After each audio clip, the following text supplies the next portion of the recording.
Hi guys, আমি মুসলিম ভাইদের জন্য বলছি, আর বিশেষ করে ওবেসি আর ওবেসি ও কি বলছে, ওটা এক টোপ টোপ। আরে ওবেসি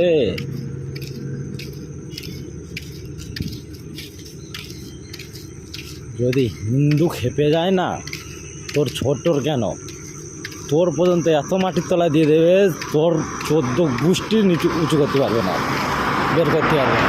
তোদের মুসলিম সমাজে যদি একবার হিন্দু খেপে যায়, তাহলে তোদের মুসলিমদের ভারত কেন হিন্দুস্তান ছাড়তে হবে। হ্যাঁ, আর মুসলমান জাত একটা কথা বলি,